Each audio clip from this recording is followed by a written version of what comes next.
Please stand by. Good day and welcome to the Activision Blizzard's Q4 2017 earnings call. Today's conference is being recorded. At this time, I would like to turn the conference over to Amrita Ahuja, Senior Vice President of Investor Relations. Please go ahead. Good afternoon, and thank you for joining us today for Activision Blizzard's fourth quarter 2017 conference call. With us are Bobby Kotick, CEO, Coddy Johnson, President and COO, and Spencer Neumann, CFO. And for Q&A, Dennis Durkin, Chief Corporate Officer, Mike Morhaime, CEO of Blizzard, Eric Hirshberg, CEO of Activision, and Riccardo Zacconi, CEO of King, will also join us. I would like to remind everyone that during this call, we will be making statements that are not historical facts. The forward-looking statements in this presentation are based on information available to the company as of the date of this presentation, and while we believe them to be true, they ultimately may prove to be incorrect. A number of things could cause the company's actual future results and other future circumstances to differ materially from those expressed in any forward-looking statements. These include the risk factors discussed in our SEC filings, including our 2016 annual report on Form 10-K and those on the slide that is showing. The company undertakes no obligation to release publicly any revisions to any forward-looking statements to reflect events or circumstances after today, February 8, 2018. We will present both GAAP and non-GAAP financial measures during this call. We provide non-GAAP financial measures which exclude the impact of expenses related to stock-based compensation, the amortization of intangible assets, expenses including legal fees, costs, expenses and accruals related to acquisitions, including the acquisition of King Digital Entertainment, expenses related to debt financings and refinancings, restructuring charges, the tax benefits of these excluded items, along with significant discrete tax-related items, such as those resulting from the Tax Cuts and Jobs Act enacted in December 2017. These non-GAAP measures are not intended to be considered in isolation from, as a substitute for, or superior to our GAAP results. We encourage investors to consider all measures before making an investment decision. Please refer to our earnings release, which is posted on www.activisionblizzard.com for a full GAAP to non-GAAP reconciliation and further explanation with respect to our non-GAAP measures. There's also a PowerPoint overview, which you can access with the webcast and which will be posted to the website following the call. In addition, we will also be posting a financial overview highlighting both GAAP and non-GAAP results and a one-page summary sheet. Starting this quarter, we are introducing a new operating metric, net bookings. Net bookings is defined as the net amount of products and services sold digitally or sold in physically in the period and is equal to revenues plus the impact from deferrals. And now I'd like to introduce our CEO, Bobby Kotick. Thanks, Amrita, and thank you all for joining us today. This was a record quarter and a record year for Activision Blizzard. We delivered record quarterly net bookings of $2.6 billion and record annual net bookings of $7.2 billion. We delivered record segment operating income of $2.4 billion and record non-GAAP EPS of $2.21 a share, above our initial February outlook of $1.70. We also delivered record annual operating cash flow of $2.2 billion. Each part of our business reached new milestones and demonstrated the durable and enduring nature of our franchises. Activision celebrated strong Call of Duty momentum and their best operating income year ever. Blizzard delivered their highest operating income ever for a year with no major game releases, and King returned to growth with the Candy Crush franchise stronger than ever. 2017 was also an important year for us for preparation of our future growth initiatives. We invested in new services, features, content, and experiences to connect and engage audiences all across our franchises. And one example is the launch of the Overwatch League. Witnessing the passion of players at the opening matches at Blizzard Arena and the millions of spectators connecting via live stream from around the world was a thrilling moment in our history and a milestone in esports growth. Watching fans road trip across the country, spectators in the stands wearing team jerseys, heroes in the game wearing team skins, audiences leaping to their feet after daring play, and viewing parties around the world. These were awesome moments that created an incredibly rewarding experience and demonstrated the emergence of professional competition as a way to celebrate our players.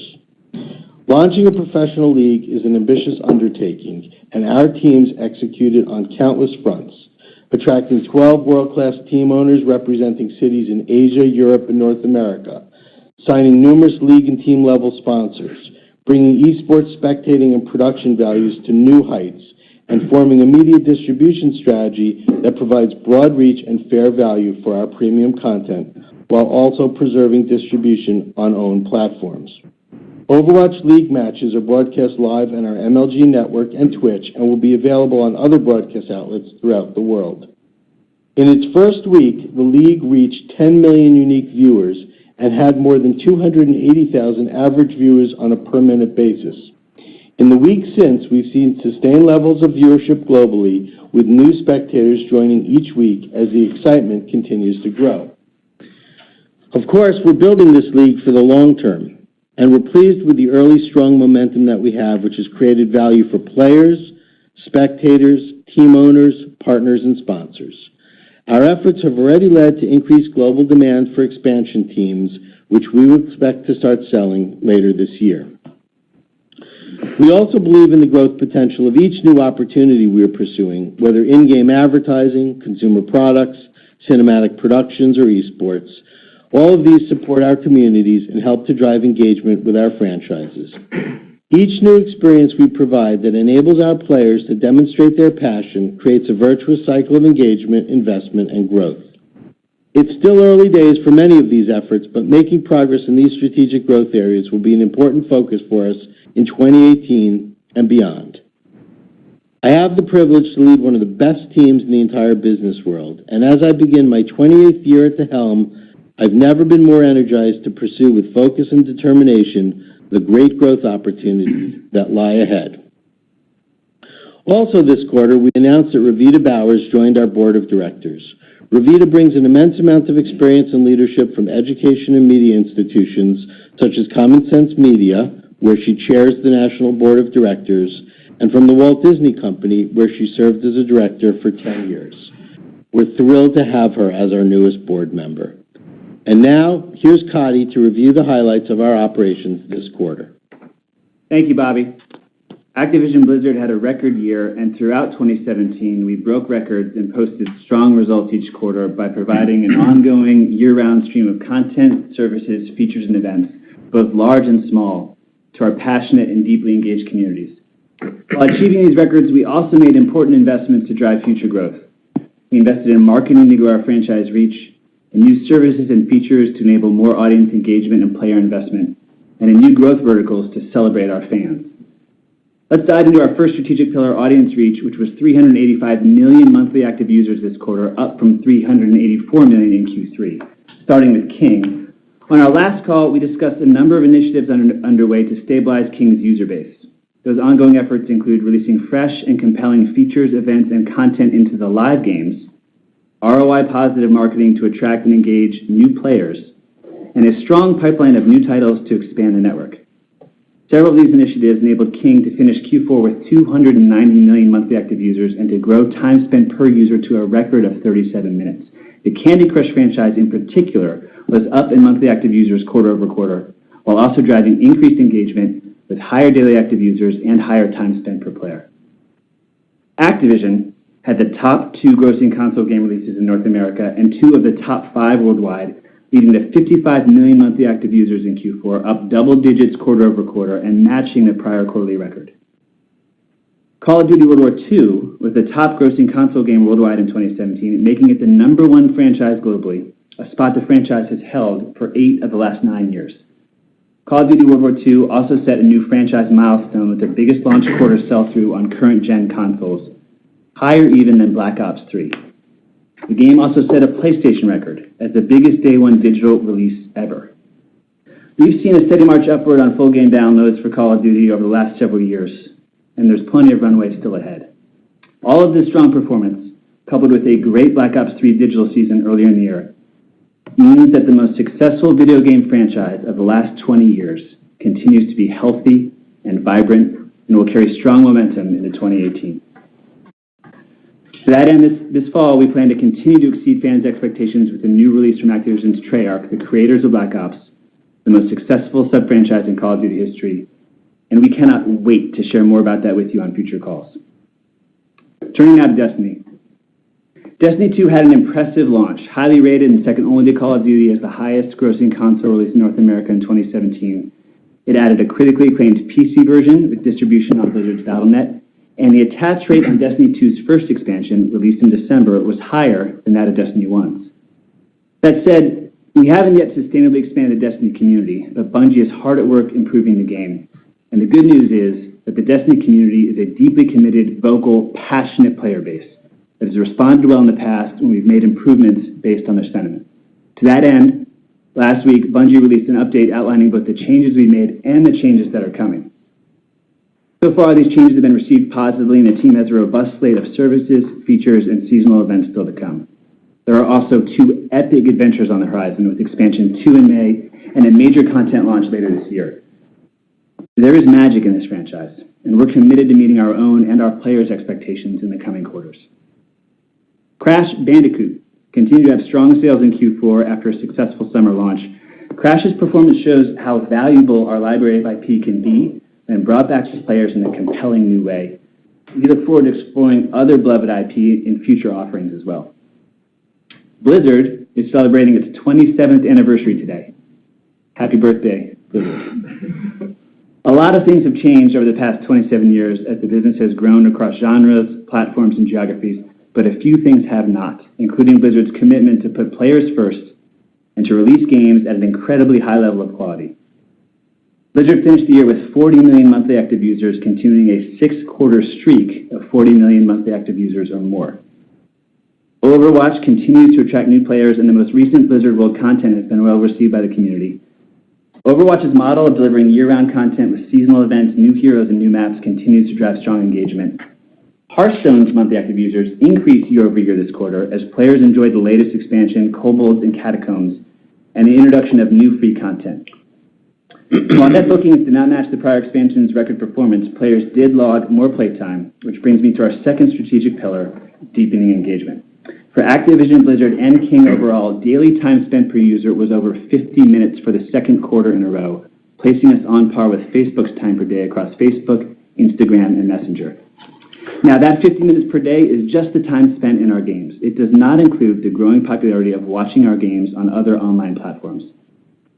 For the year, Activision Blizzard had 7 of the top 20 games on Twitch.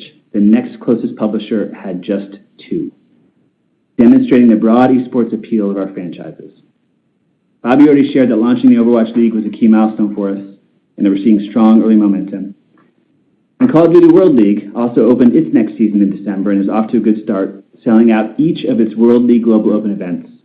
And the season's launch event more than doubled viewership hours over the prior year. Turning now to our third pillar, player engagement. In-game services, features, and content continue to engage our fans and help drive our results, delivering a Q4 record of over $1 billion of in-game net bookings and an annual record of over $4 billion. We focus on offering compelling content for our communities wherever they play. Activision had some of the industry's best-selling downloadable content in 2017, including Zombies Chronicles for Call of Duty Black Ops 3, which was the #1 add-on offering of the year for PlayStation North America. This is notable and impressive given that Chronicles came out nearly 2 years after Black Ops 3 launched and illustrates the value of releasing great content to our engaged communities wherever they are playing. Just as impressively, player investment in additional virtual goods and services surpassed investment in downloadable content in 2017 for Call of Duty and for Destiny, and we expect that to be the same for 2018. Activision has a great digital roadmap ahead, including Destiny 2's expansion pass and Call of Duty World War II's season pass. King was the biggest contributor to our record year of in-game net bookings. King continues to have 2 of the top 10 grossing games on U.S. iOS and Android app stores, a level of performance they've delivered for over 4 years now. For the first time, King actually held both the #1 and the #2 spots at the same time with Candy Crush Saga and Candy Crush Soda Saga, respectively, demonstrating the remarkable durability of the Candy Crush franchise. Overall, King had an incredible year in 2017, delivering not only 4 straight quarters of growth in consumer spend on Candy Crush, but also new mobile net bookings records with their biggest year, their best quarter in Q3, and their best week ever in Q4. Finally, We continue to make progress on our company-wide mobile pipeline. We are hard at work on initiatives across a number of our franchises. We plan to see some early results later this year, and for the bulk of our new mobile opportunities to be driving growth in 2019 and beyond. In summary, 2017 was our best year yet because of the broad-based success we delivered and because of the groundwork we laid to realize significant growth in years ahead. We have a great slate on the way for 2018 and beyond, and we look forward to continuing to serve our passionate fans, communities, and audiences around the world. Spence will now review the 2017 numbers in more detail and discuss 2018 guidance. Spence? Thanks, Cody. So today I'll review our Q4 and 2017 results, as well as our outlook for 2018. Q4 was another strong quarter, capping off a record-setting year, with record quarterly and annual revenues, driven by record annual digital revenues, as our business is now 78% digital, and record in-game revenues consistent with our entertainment-as-a-service model. With an increasingly diversified business, we generated for the first time over $2 billion in annual revenues on each of 3 interactive platforms: console, PC, and mobile. And with record profits, record annual non-GAAP operating income and earnings per share, and record cash flows. Each of Activision, Blizzard, and King contributed to our overperformance for the year, delivering record annual total segment revenues and operating income. And as Bobby noted, this was without the benefit of a new full game release from Blizzard, underscoring the strength of our continuous engagement model.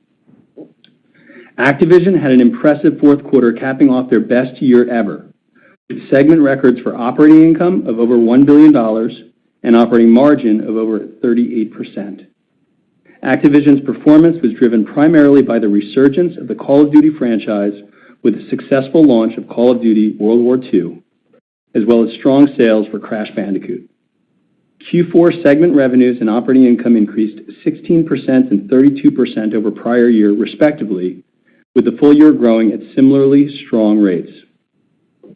King had an outstanding year, with revenue and operating income up 7% and 12% respectively on a pro forma basis that includes the 2016 pre-acquisition period for King.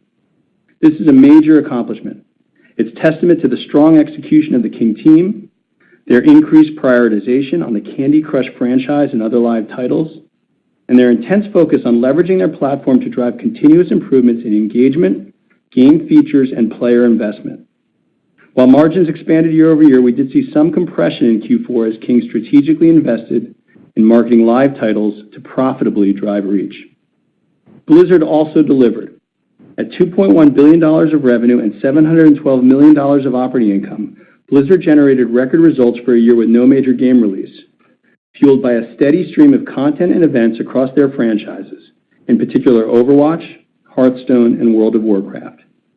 Revenue, operating income, and segment operating income margin were down year over year, as expected, given the difficult comp to last year's World of Warcraft expansion and Overwatch release. We did see some incremental margin and compression in Q4, primarily due to additional marketing initiatives.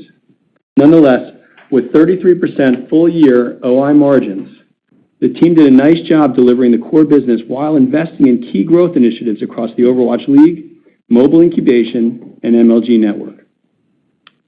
Now, before I turn to our consolidated results and 2018 guidance, a brief note on U.S. tax reform.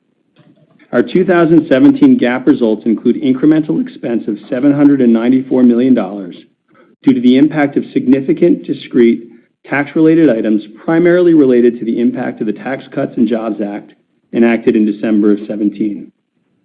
The charge related to tax reform is a reasonable estimate, but is preliminary and includes a one-time tax on accumulated overseas profits and the revaluation of deferred tax assets and liabilities. As a result of U.S. tax reform, we expect a reduction in our future effective tax rate, which we will reflect in our 2018 guidance.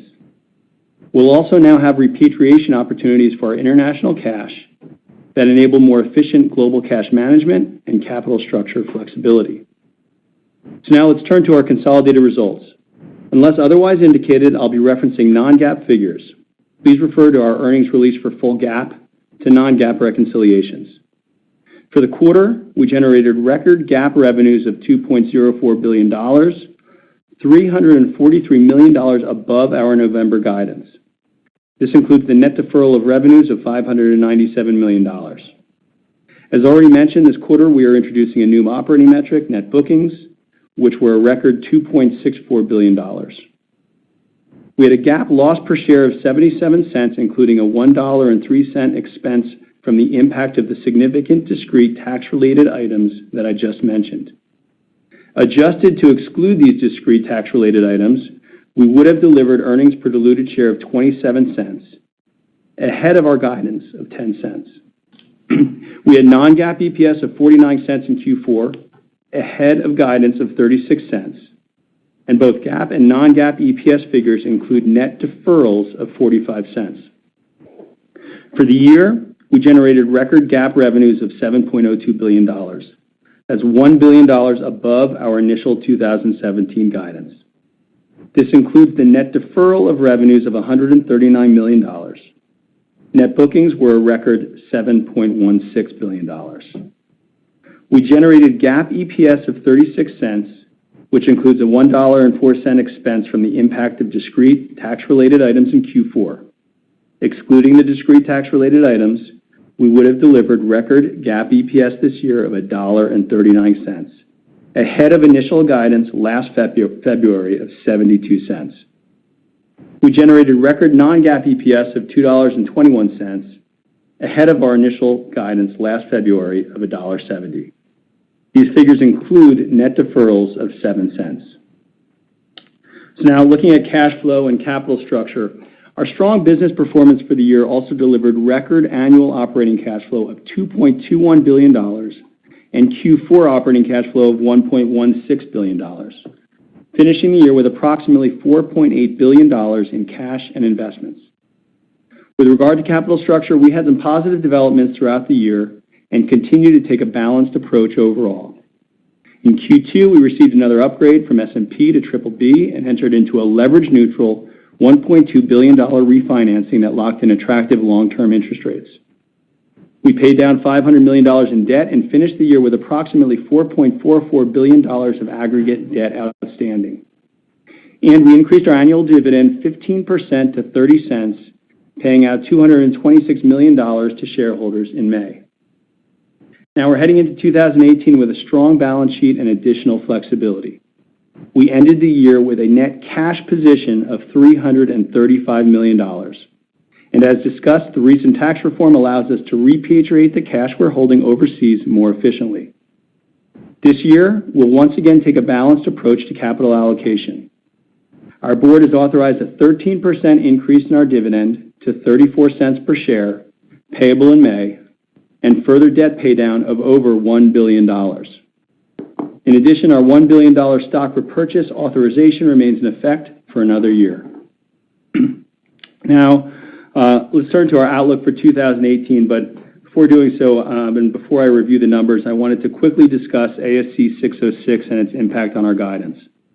While ASC 606 will affect our GAAP revenue recognition, it's not expected to materially impact our annual segment results, cash flows, or financial performance as reviewed for internal management purposes. We do expect that there will be some quarterly movements within the year, so please refer to the investor fact we have provided on our website for more information on ASC 606. Now turning to our 2018 slate. From an operating income perspective, we expect each of our segments to grow in 2018, while we also continue to invest in new releases, mobile pipeline, and our future growth initiatives, including advertising, esports leagues, and MLG Network. We expect in-game revenues to be a primary driver of our growth for both the top and bottom line.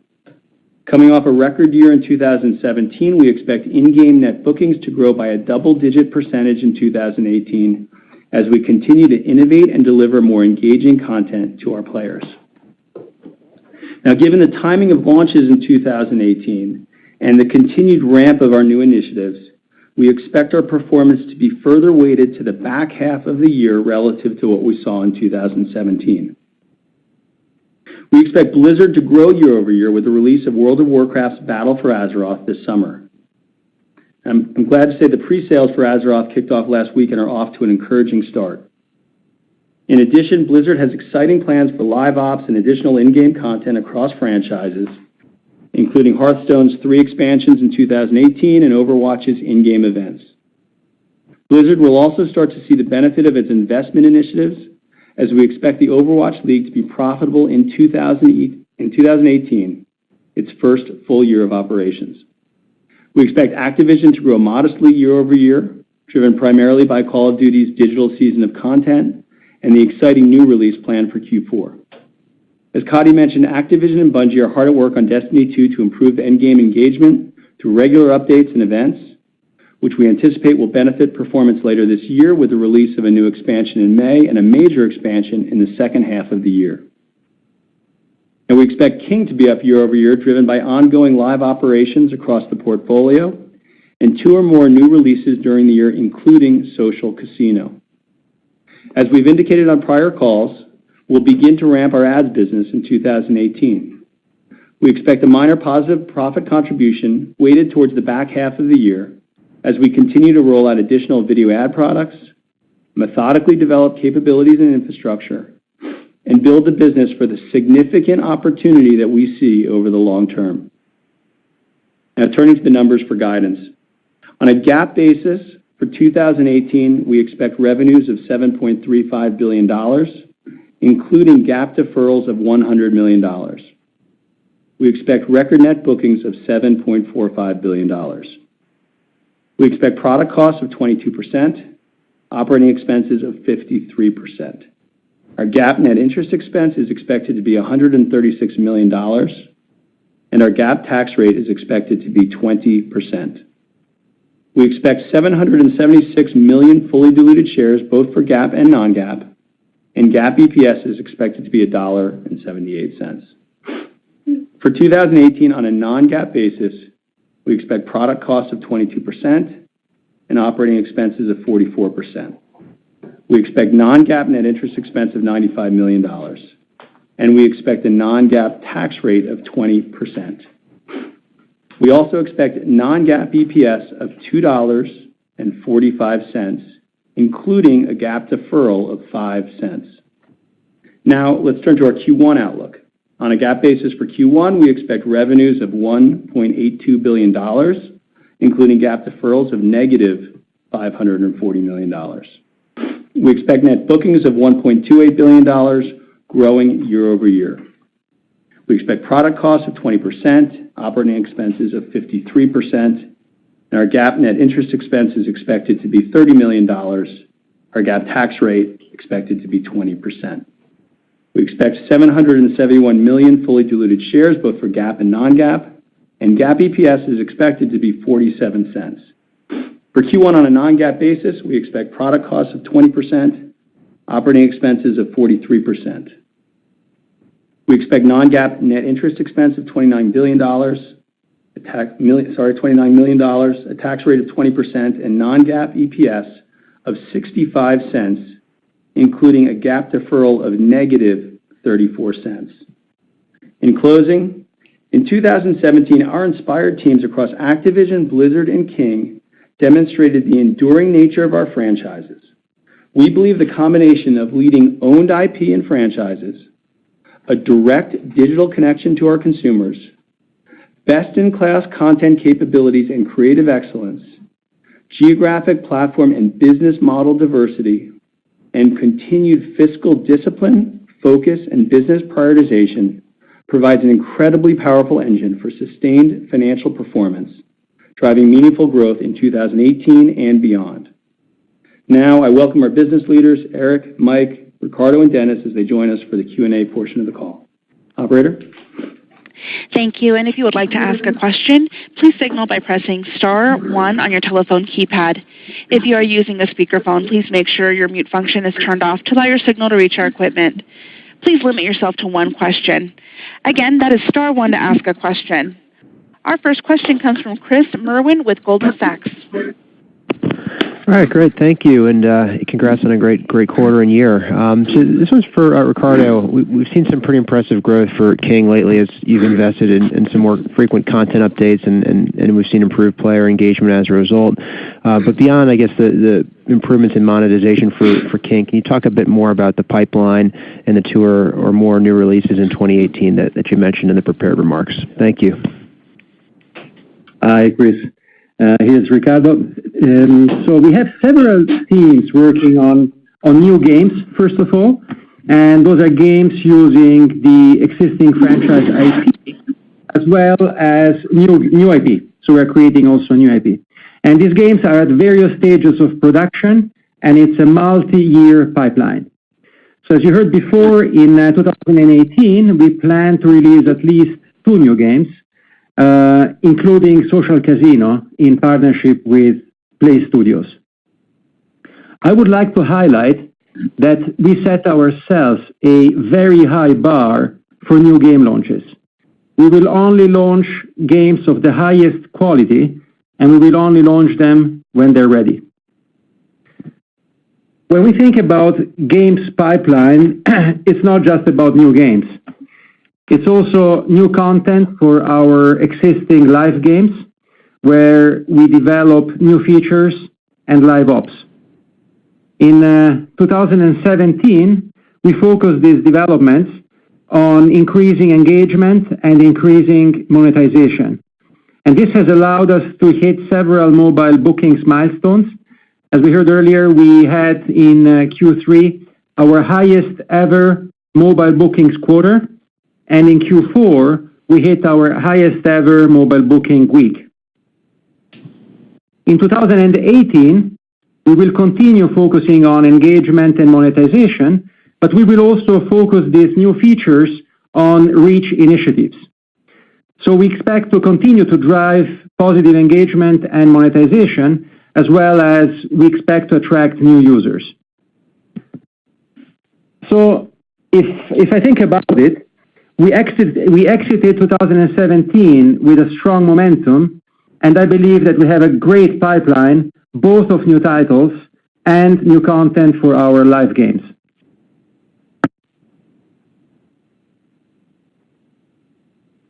Okay. Operator? We'll take our next question from Laura Martin with Needham. Good afternoon. Let's talk about the Overwatch League. Sounds like everything's going great. Could you sort of give us an update on how it did benchmark against your expectations and what surprised you both on the upside and downside? And then on the monetization, as we're modeling 2018, you said you're going to sell some more teams. Could you talk about monetization generally and then whether you think the teams will sell for more than the first 12 teams? Thanks. Hi, thanks. This is Mike from Blizzard. First off, I want to take a moment to thank everyone on the Overwatch League team for the amazing job they've done. Overwatch League was an ambitious undertaking. It required support and collaboration across Activision Blizzard, starting from the Overwatch game team all the way up to Bobby, who, as you know, has been a strong supporter of the league from the beginning, as well as from a host of stakeholders in the community. I want to especially thank all the pro players who compete, the team owners who really got behind our vision for the league, our partners over at Twitch, and our sponsors who believed in what we were building. I want to also thank the viewers who tune in, especially those people who are coming to the studio and bringing their passion and energy and filling up the stands. They're an inspiration to everyone who works on Overwatch League. It's really been wonderful to see how everything has worked out so far. We're very pleased with the high-quality production that we have been able to enjoy every week. The games have been exciting to watch, and the reception from our viewers has been really spectacular. So far, everything has either met or exceeded our expectations. We made a landmark 2-year media rights deal with Twitch, and more than 10 million people tuned in to Week 1 worldwide. We had an impressive audience per minute of over 400,000 on opening day. We've also been very happy that several major brands have partnered with Overwatch League, including Intel, HP, Toyota, T-Mobile, and Sour Patch Kids. While we're pleased, it's important to note that this is only the beginning. Our focus is going to be on continued growth of the audience through improvements to the broadcast and the live viewer experience. In the mid to long term, we think that audience growth is the key to seeing impact both to the bottom line results and to the company as a whole, and I think also to drive popularity in the game as well. In terms of selling expansion teams. We're very excited with the reaction and the interest in expansion teams. I'm pretty confident to say that the price is going to go up. Operator? We'll take our next question from Matthew Thornton with SunTrust. Yeah, good afternoon. Thanks for taking the question. Maybe one for Eric on Destiny 2. Can you kind of give us a little more color just on the trends you're seeing around player engagement, in-game monetization, and then again a little more color just about how you're thinking about the game and the plans for 2018. Thanks so much. Yeah, absolutely, Matt. I'm happy to talk about Destiny 2, and I want to start just by putting it all in context because we did have a very successful launch of the game. As Cody mentioned, it was the number 2 game in North America, the number 4 game globally, and it was also very well received. It had an 87 rating. That was a full 10 points of improvement over Destiny 1, and it received 120 awards and nominations. And on top of that, we saw very positive sentiment and new franchise high levels of engagement for the first couple of months post-launch. Now, after that, meaning after players had poured a significant amount of hours already into the game, we have definitely seen some real sentiment issues surface in a couple of areas, and we've got plans to address those. For example, one of the things we wanted to do with Destiny 2 was to make the game a little bit less of a grind based on feedback we had heard, and we also wanted to provide players with more direct paths to getting the game's best rewards, and that actually allowed our core players to consume the content faster than we anticipated. And that has led to an increase in players calling for more challenges and better rewards in the ongoing game. Now, this is a live game, and responding to player feedback is a part of the process in this game, in any live game, and we feel we have the right plans in place to address the concerns. Last week, Bungie posted a detailed roadmap of the changes that we have coming over the next several months. And thus far, those plans have been very well received, as have the changes that we've already put into the game itself already. And the sentiment is already starting to shift. And also remember that we have a great expansion coming in May and a major expansion coming at the end of the year. And those events have always been opportunities for us to re-engage our community and win back people who have churned out. This is an incredibly passionate group of players. And that passion is a good thing, even when the sentiment is critical, because it shows how deeply people care about the game. And we think that's one of the things that makes this a great franchise, and we're fully committed to listening to and communicating with our community more frequently and more transparently than ever, and making the right changes to improve the experience, and we think we have the right path forward. We'll take our next question from Tim O'Shea with Jefferies. Yes, hi. Thank you for taking my question. So, Cody touched on this in the opening remarks, but I wanted to get a better sense for where Call of Duty finished the year in terms of full game downloads, and then maybe if you could give us a little color on what your expectations are going forward. Thank you. Great. This is Spence. Thanks for the question, Tim. See, as you'll recall, I mentioned last quarter that we're seeing this consumer-led shift to full game downloads in our console business. It's similar to what we've already experienced in the games business on PC platforms, and of course, digital transition is not unique to gaming. It's impacting pretty much every form of entertainment consumption. So now the good news for us is, as I also discussed last call, is it's good for our business. It brings us closer to our consumer and with better economics.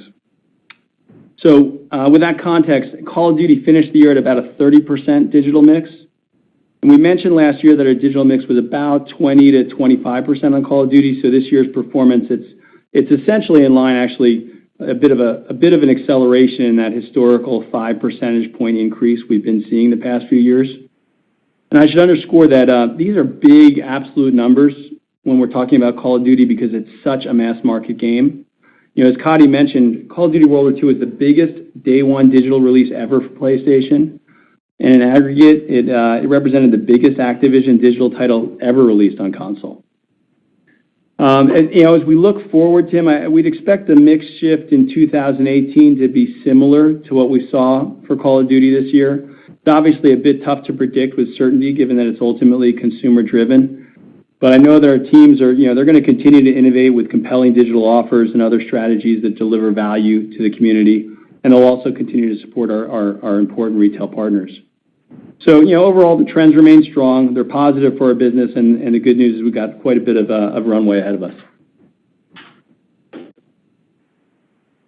Operator? Up next, we have Mike Olson with Piper Jaffray. All right, thanks. Good afternoon, and thanks for taking my question. I just have one. You talked about the opportunity for the actual league, but could you talk about the Overwatch League impact on Overwatch, the game itself, as it relates to engagement, monetization, and/or core game sales? Thanks. Thanks for the question. This is Mike again. The Overwatch League has increased overall engagement with the franchise between viewership and gameplay when you consider the hundreds of thousands of fans watching each match and average watch time of over an hour each night. We're tapping into a whole new avenue for players to express their passion for Overwatch. Of course, there are other positives for the game overall.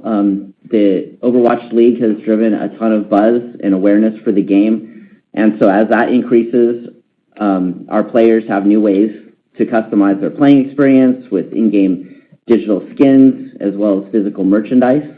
And we've seen our players respond well to both of those. We're also looking forward to launching additional initiatives to tie the viewing experience better with the play experience.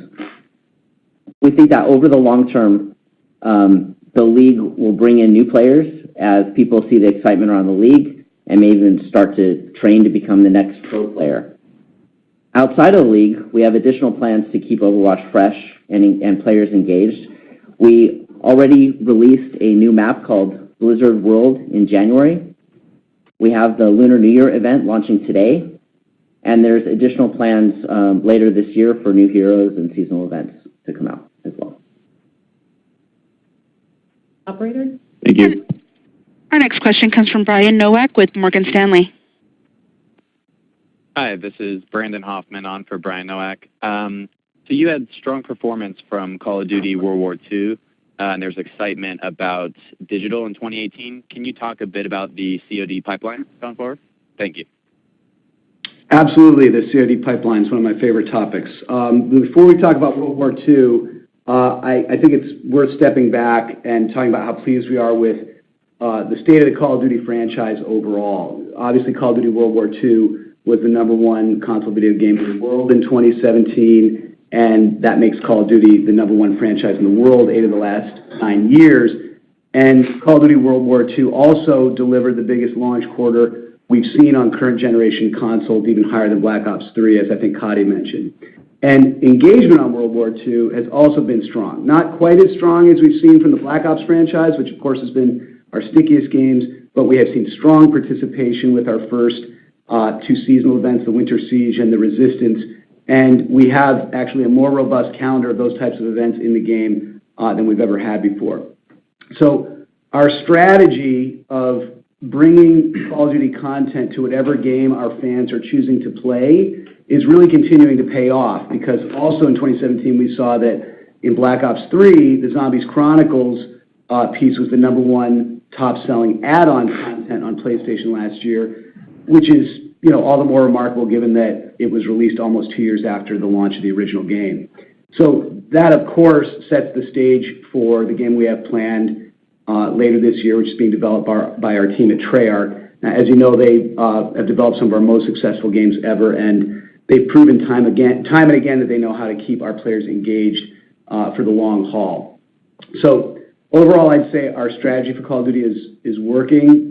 World War II is a blockbuster. We've got a thriving Black Ops community who's excited for the upcoming Treyarch-developed game. And I honestly really wish I could say more about what we have in the pipeline because I'm so excited about it. But suffice it to say, I think we have the best 3-year slate in Call of Duty's history, which is really saying something given this franchise's history. And I think we've got multiple different game universes that we know our players love on tap. So obviously more to come on that. Our next question comes from Eric Sheridan with UBS. Thanks for taking the question. I wondered if you could talk a little bit about some of the moves you've made, whether it be investments, acquisitions, to position the company for the advertising opportunity across King. And then maybe the second one would be, how do you think about extending those capabilities or assets across other brands or platforms of the company in the coming years? Thanks so much. Hi, Eric. It's Ricardo here. Advertising for us is a strategic focus, given the opportunity we have with our large and engaged audience. So we are prioritizing investments across multiple areas. First of all, we're building a world-class team, and we're investing in our teams on several dimensions, on the ad product, in engineering, in sales, and in analytics. And we have already people in place, and this year we plan to scale these teams further. Second, we are investing in creating great ad products. And by that I mean ad experiences that resonate with our highly engaged players and that are well integrated into the gameplay, and also deliver real value to our advertisers. So to get this right, we have embedded the ads teams within our game teams, including in Candy. So third, we're investing in our own ad tech infrastructure. In 2017, we've seen early success with a dozen of global brands buying advertising across a number of territories in 5 different games. And we have seen repeat buys as a result of the strong completion and viewability metrics. In 2018, as you heard Spence earlier, we are expecting only a modest bottom line contribution from ads as we plan to ramp the video ads opportunity and as we continue to invest in the significant opportunity for the long term. For the second part of the question, I will hand over to Cody. Okay, thanks, Ricardo, and thanks for the question, Eric. I think first you have to step back and know that we have several key initiatives underway where building out capability in one area of the business enables flexibility and option value to bring that capability to other areas of the business over time. You know, Overwatch League could be a great example of this, where the focus now is completely and solely on Overwatch success.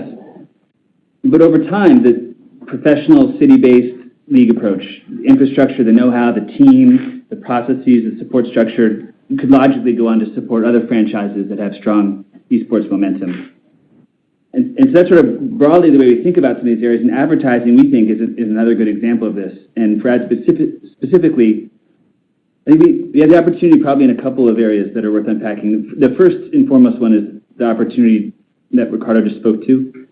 Ads for the King mobile network is our primary focus right now. It's the first step in building out internal ad products, tech stack, team, and infrastructure.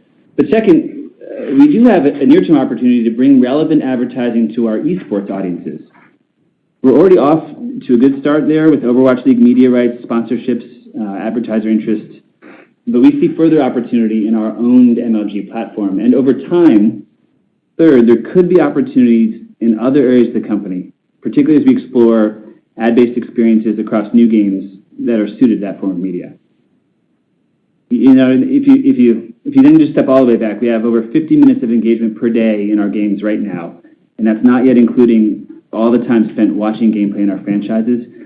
So we think there's a pretty compelling opportunity to do what you said, which is to be able to bring advertising to other brands and platforms across our network. Our next question comes from Evan Wingren with KeyBanc. Thanks. This is from Mike. I was just wondering, what are your expectations for World of Warcraft Battle for Azeroth in terms of the size, engagement, or any other innovation in the game for this expansion? Thanks for the question.